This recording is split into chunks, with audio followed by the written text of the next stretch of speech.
শাওয়াল মাসের 6 রোজার ব্যাপারটা আমি বলে দিচ্ছি। প্রথম কথা হচ্ছে আমাদের প্রশ্ন, হুজুর যে রোজাগুলা কাজা করছি সেগুলো আগে করব নাকি শাওয়াল মাসের 6 রোজা আগে রাখবো? আছে না নাই প্রশ্ন? এই প্রশ্নের উত্তর হচ্ছে যেটা আপনি কাজা করেছেন সেটা কাজা করে আপনি গুনার ভাগী হয়েছেন, অতএব সেটা আপনি পরে আদায় করবেন। এই শাওয়াল মাসের 6 রোজাকে পরে কাজা করা সম্ভব, এটা শাওয়াল মাসে রাখতে হবে।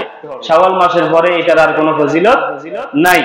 এই বিধায় আপনি কাজা যে রোজাগুলো সেগুলো পরে রাখবেন, আগে এই মাসের যে আমল সেই আমলটাকে করবেন। এই আমলটাকে পিছাইও কিন্তু গুনাহ করা যাবে না। তাহলে 6 রোজা আমাদেরকে আমরা চাইলে একটা রাখি, একদিন বাদ দিয়ে আরেকদিন রাখি, এভাবে রাখতে পারবো, অথবা লাগাতার 2টা রাখি 2 দিন বাদ দিয়ে, এরপরে অর্থাৎ এই মাসের ভিতরে 6টা রোজা কমপ্লিট যেভাবে করা সুবিধা হয় ওইভাবে করতে পারবেন। কথা কি বুঝছেন? এরপরে যখন আমাদের এই 6 রোজা শেষ হবে, এরপরে আমরা রমাদানের ফরজ রোজা যেগুলো আমরা কাজা করেছি সেগুলো আমরা রমজানের পরে শাওয়াল মাসে যদি সময় পাই রাখবো, নাহলে পরের মাসে রাখবো। তবে নিশ্চিত থাকেন, আপনি যদি সারা জীবন আপনি চেষ্টা করেন রমজান মাসের একটা কাজা ফরজ রোজার বিনিময়ে আপনি কোনোভাবেই কি করতে পারবেন না, আদায় করতে পারবেন। ওই মাসে যে ফজিলত ছিল, ওই মাসে আদায় করলে যে ফজিলত হতো, সব হতো, ওটা সারা জীবন যদি আপনি রাখেন, একটা রোজার বিনিময়ে সারা জীবন রাখেন কাজা হিসেবে, আপনার কাজা পরিপূর্ণ কখনোই হবে না। কিন্তু আমাদের মধ্যে অনেক আলেম বলে যে কেউ যদি চায় ফিদিয়া দিতে, রোজার ফিদিয়া দিতে, তাহলে দিতে পারবে। কিন্তু ফিদিয়ার যে আয়াতটা, সে আয়াতের ধারাবাহিকতা ছিল ঈসা আলাইহিস সালামের যুগে, সে আয়াতের ধারাবাহিকতা ছিল মুসা আলাইহিস সালামের যুগে। অর্থাৎ মুহাম্মদ সাল্লাল্লাহু আলাইহি ওয়াসাল্লামের ইসলামের আগে যে ইসলাম ছিল মুসা আলাইহিস সালামের উপর, ঈসা আলাইহিস সালামের উপর, তখন রোজার কাজা ছিল 2 সিস্টেম।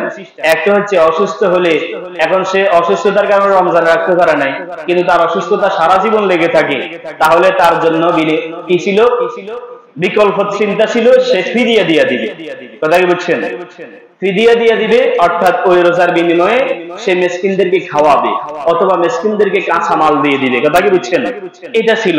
আর দ্বিতীয় পদ্ধতি ছিল সে কাজা করবে। কিন্তু মুহাম্মদ সাল্লাল্লাহু আলাইহি ওয়াসাল্লাম ইসলাম এনেছেন, অর্থাৎ আমাদের যে ইসলাম, আমাদের যে সংবিধান, এই সংবিধানে আমাদের পদ্ধতি একটাই বেঁচে আছে, ফিদিয়ার কোনো সিস্টেম নাই।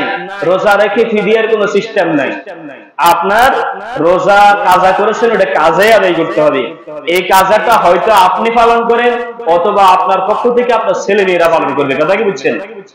আপনার ছেলে মেয়েরা আপনার রোজা রেখে দিবে। আপনি অসুস্থ সারা বছর থাকেন, সমস্যা নাই, আপনার ছেলে আপনার নামের উপর রোজা রাখবে। কিন্তু ফিদিয়া দেওয়ার সিস্টেম আমাদের এখন বর্তমানে নাই। কিন্তু কিছু কিছু আলেম ওই ঈসা আলাইহিস সালামের ধর্মের উপরে এখনো ওই মাসালাটা চালিয়ে দিয়েছে যে এখনো যদি কেউ চায় রোজার কাজার বিনিময়ে ফিদিয়া দিতে পারবে, সে কাঁচা মাল হোক অথবা মিসকিনদেরকে খাওয়াই হোক, সে ফিদিয়া আদায় করতে পারবে। আর যারা রোজা ভঙ্গ করেছে, রোজা রাখার নিয়ত করে অর্ধেক দিন যাইয়া রোজা ভঙ্গ করেছে, তাদের ভঙ্গ রোজার কাফারা হচ্ছে 60টা। কয়টা? 60টা। আর সাধারণত কবিরা গুনাহ করলে মানুষের ঈমানে সমস্যা হয়। কি হয়? ঈমানে সমস্যা হয়, কারণ ঈমানের জিনত আছে 3টা।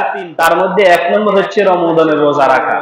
রমজানের রোজা ভেঙে ফেললে অথবা না রাখলে, ইচ্ছাকৃত যদি না রাখে ভেঙে ফেলে, তাহলে তার ঈমানের সৌন্দর্য নষ্ট হয়, তার মানে ঈমানের মধ্যে দুর্বলতা আসে।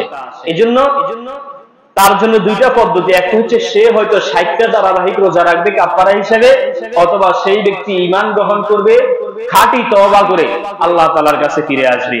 আল্লাহ তাআলা আমাদেরকে আমল করার তৌফিক দান করুন।